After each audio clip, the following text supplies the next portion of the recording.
All right, hello everyone, and welcome to my channel. It's an educational channel. We check out impactful but obscure theories and discoveries. And today is our 239th Bible Decode from some obscure and impactful discoveries made by scholars both recent and way in the past. And that is the Roman origins hypothesis for the New Testament. That the New Testament was actually written by the Romans as a psychological operation against the Jews. They had just gotten done fighting the Jews in a war, and two of the generals in that war were Vespasian and Titus, his son Titus. And they became the new emperors. Starting in 69 AD, Vespasian became emperor. He turned over the military work to his son Titus. And they are known as the Flavian dynasty of Caesars, along with their son Domitian, Titus's younger brother, Domitian. And they wrote the Gospels as a psychological operation with the intent to mellow out or domesticate or tame or cure or prune the Jews, who for over 100 years had been a major thorn in the Roman side because of their separatist beliefs and their belief in them as the chosen people, along with all of the rituals and strictures that they had to obey and observe. All of these things were high maintenance for the Romans. The Romans had literally hundreds of other nations in their empire, and the Jews were the most difficult to deal with. And so they took advantage of the idea that predicted or prophesied in the Old Testament that there was going to be a Jewish Messiah, and that Messiah was going to be a military leader who helped the Jews to overthrow the colonial power in Judea, in this case the Romans. And so instead, the Romans wrote a story about a Jewish Messiah who was a Prince of Peace, and who believed in rendering unto Caesar what is Caesar's, walking an extra mile with the Roman soldier's heavy backpack, and turning the other cheek to oppression, while at the same time disrupting the Jewish traditions and rituals and observances, such as overturning the tables of the money changers in the temple, who were trading out the money with graven images from the Romans for the kosher money of the Jews, so that these same Jews could buy small animals from other Jewish merchants for the sacrifice in the temple. And Jesus was also, excoriated those vendors and said, "You're turning this into a den of thieves." Perhaps, but it strikes at the heart of the Jewish tradition. There are many other examples of this, and the examples are even more amplified in the case of Paul. Paul is even more pro-Roman than Jesus and more anti-Jew.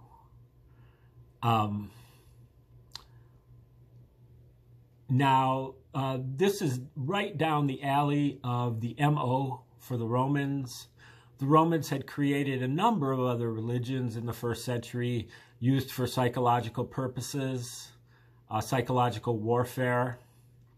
The Romans had the means and the opportunity, and they were really the only people who had the means and the opportunity, given that they had a total monopoly on censorship, on publishing and on distribution within their empire.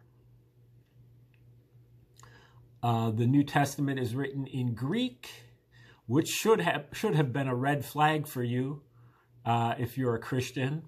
That why would it be in Greek? That is the language of the Romans, or at least one of the two languages of the Romans, along with Latin. But it was a rare scene in Judea. Only the really elite of the Jews, the Hellenized Jews, used Greek. Everybody else was speaking in Aramaic, and very few of them were writing anything, being illiterate. But the evidence goes beyond circumstantial to direct evidence, but you need a key to kind of break down the code of the New Testament. And that key is the other book that the Romans wrote at this time. At the same time, they wrote a book about the war that they fought against the Jews, a history of that war. It's called the War of the Jews, or Jewish War, in 7 volumes. And it is written under the name of Josephus, actually under the name of Flavius Josephus, because according to, or Josephus, not sure which one it is, but I've heard both ways by like multiple people on either side. But Josephus was, according to his own autobiography, was a Jewish military commander in the war and surrendered to General Vespasian. And upon doing so, he recognized that God now favors the Romans and not the Jews. So he defected to the Jews and predicted Vespasian would one day become emperor. And when Vespasian did become emperor, he pardoned Josephus, brought him to Rome to be one of the court historians, put him up in a townhouse at Caesar's palace, and adopted him as a member of his family. So he is known as Flavius Josephus. Incidentally, Flavius or Flavian means golden or blonde. Anyway, Josephus wrote this 7-volume history, and when you read it together with the New Testament, you will see parallels and parables and parodies jumping off the page. Michael Menescot's, in his new book called Christianity's Origin as a Flavian Secrecy Cult, went into the book of Luke looking for parallels with Josephus's book and found over 250 of them just in the book of Luke. And then he actually graphed them on a chart with the book of Luke on the vertical axis and War of the Jews on the horizontal axis, plotting every one of the 250 plus points, formed 5 near perfect letters, all of the same size, in Latin, the other language of the Roman Caesars. Those letters are APTVS. So that includes Titus and Vespasian. The rest of the letters are subject to much debate. But the main point is that the Romans not only wrote the book of Luke, but they literally signed their names to it, just so you know that it was intentional. Also, Joseph Atwill, in his book Caesar's Messiah,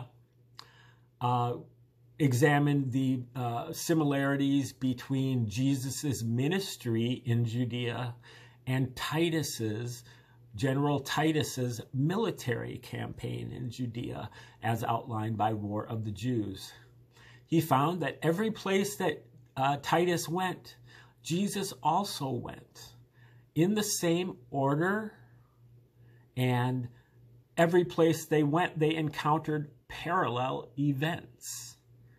And those parallel events were spaced out by 40 years in time, because the Romans wrote the Gospels in the 70s, but they backdated the story to the early 30s.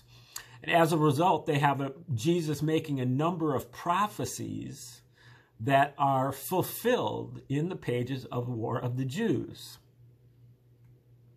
Which you might say, oh, well, that just shows how great of a prophet Jesus was. But the problem is that in Jesus' most important prophecy about the destruction of the temple in Jerusalem and raising the temple and, dismantling it brick by brick or stone by stone. I can't remember the exact language. But it is exactly fulfilled in War of the Jews. And when Jesus says that this is a sign of my second coming, the person who fulfilled, and, as Atwill says, the only person in history who fulfilled this prophecy was Titus, General Titus, meaning that Titus is the second coming of Jesus. So they even wrote that in just kind of as a mockery, and that's really the general tenor of the New Testament code once you break it with Josephus. It's mean-spirited, it's ridiculing, demeaning, mocking, and just kind of dancing on the graves of the Jews throughout. And so you can, you can dismiss some of these parallels as coincidental, for sure. But once you start adding them up, and there's like literally hundreds of them, and some of them are extremely thick and detailed, well hidden and well constructed, you can see that there's intention there.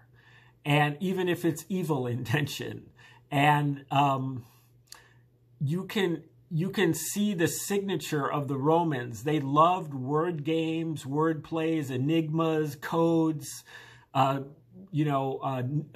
pseudonyms, fake names, and aliases, and trying to, like, what you would call shell games with names. They loved all that stuff. This was recreation to them, along with being a psychological operation against the Jews. And it worked, and it's still working, unfortunately. So that's why I'm doing these videos. There's a rare Christian out there, hopefully Christian truthers, followers of the 17th letter, that maybe are used to digging and they know what a psyop looks like, because whatever a psyop looks like, this is exactly what this looks like.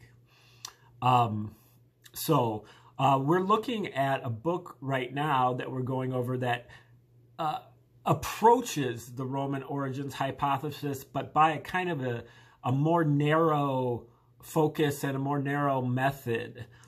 It's by Rosemary Sheldon and Thais Voskuilen.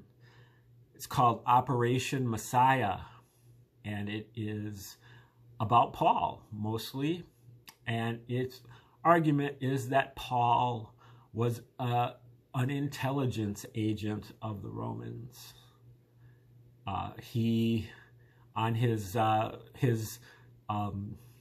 conversion on the road to Damascus, was a false flag, intended to bring out all this drama, and showed that Paul converted to become a Christian at that point, and then he tried to infiltrate the Nazarenes, which was a Jesus followers movement that included Jesus' brother James and Peter as well. And there's all kinds of red flags involved, like, Paul was a persecutor of Jesus' followers, and he traveled with other persecutors of Jesus' followers. I mean, he wasn't just a one-man gang. He was working with the Romans to persecute the Jews. We'll call them the Nazarenes, or the Jesus followers. And then all of a sudden he converts to Christianity.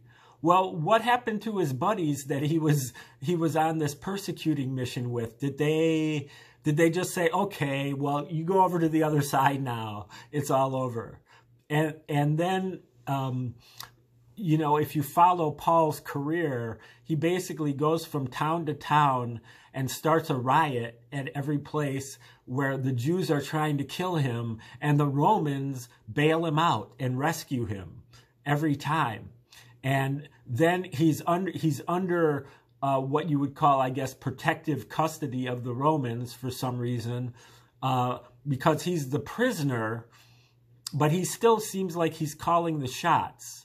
And there's an episode in the book of Acts where Paul is actually giving a speech to other people as a prisoner.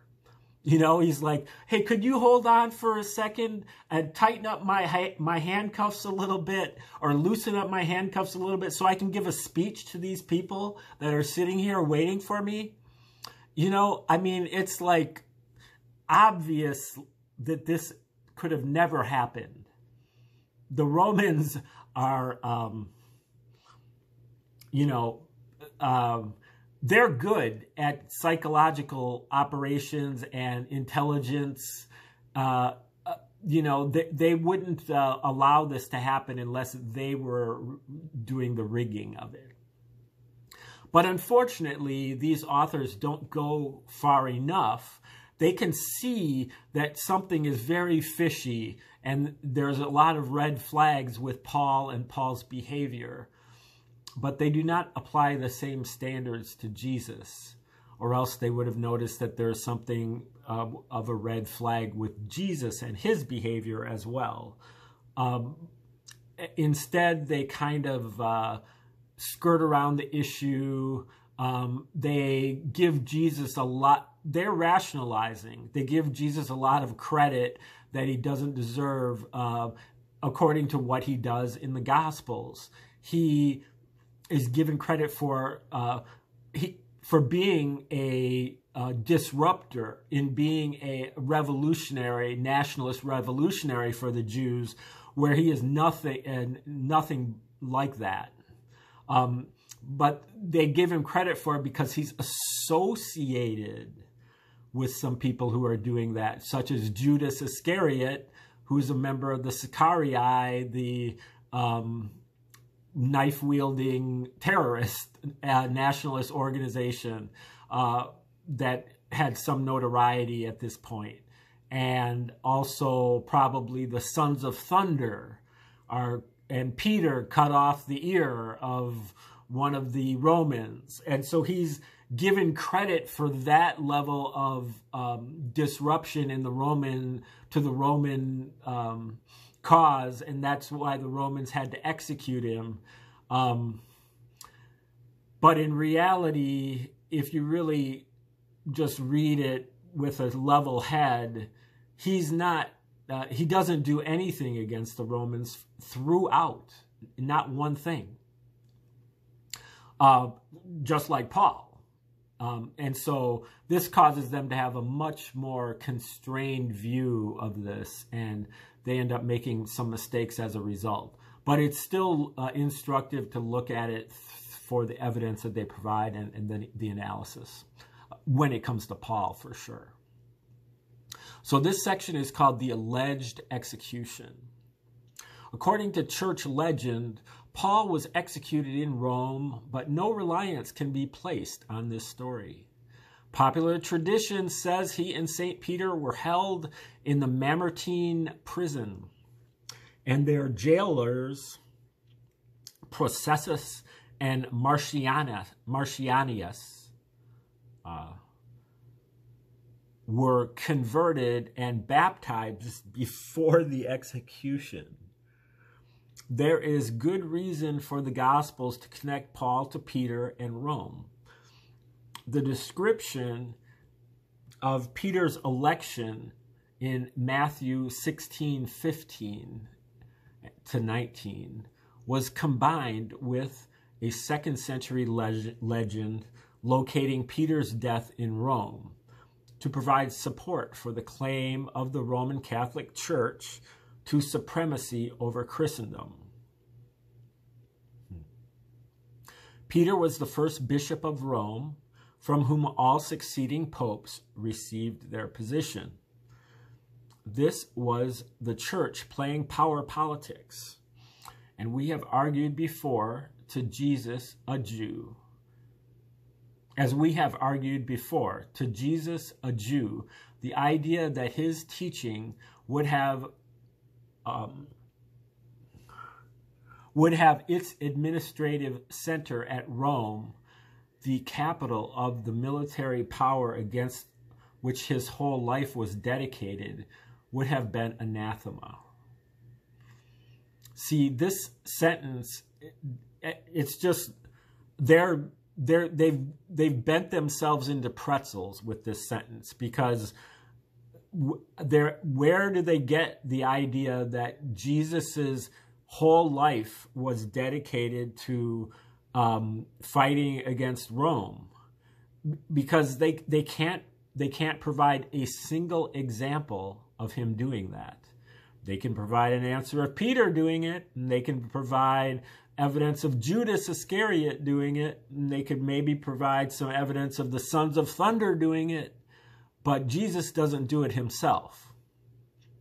So they kind of apply a guilt by association thing to Jesus, where they want him to be guilty of, sedition or insurrection or something that shows that he is a freedom fighter as opposed to just a capitulator. Okay, if the tradition is not true, then how was Paul executed? Although Tacitus tells us that a multitude of Christians were put to death by Nero, there is no evidence whatever that Paul was in that crowd. And furthermore, Tacitus is a Roman royal who is directly connected to the Flavians, a little bit later period, but he's directly connected at least with the Roman Caesars. And he's in on the whole psychological operation. But they don't know that. And so they cite Tacitus as if he is a citable, source, somebody who's telling the truth. Just like they cite Josephus as somebody who you can take seriously. But when you recognize that all of these people, Tacitus, Josephus, Suetonius, Trajan, Pliny the Younger, all of them are in on it. And so you can't take what they're writing seriously. You have to take it as propaganda and part of a code that maybe that you need to break. Tacitus, in his account of the massacre of Roman Christians in 64 CE, or 64 AD, notes that there were 3 traditional ways Christians were executed: being thrown to the beasts, being crucified, or being burned at the stake. Now, this is not relevant even at all. He's not referring to Christians. He's referring to Jews. This is what they did to the Jews. The Romans weren't persecuting any Christians. They were persecuting Nazarenes and other Jews who may, if you believe the Jesus story, who were following Jesus, but they were really just radical Jews, such as James, the brother of Jesus, according to, the book of Acts and so on. But, when you recognize the Roman origins hypothesis, you know that the whole thing is fiction, and Tacitus is fiction as well. So now that is a byproduct of the Roman origins hypothesis is that it demolishes a lot. And so we kind of really need to reevaluate all of our history, ancient history, but especially in this first century, because first century historians lean upon Josephus like crazy because there's not anything else. And Tacitus as well for that period. And so once they can't lean on that, there's nothing to go by for our, for our whole like chronology of events in the first century. Okay, yet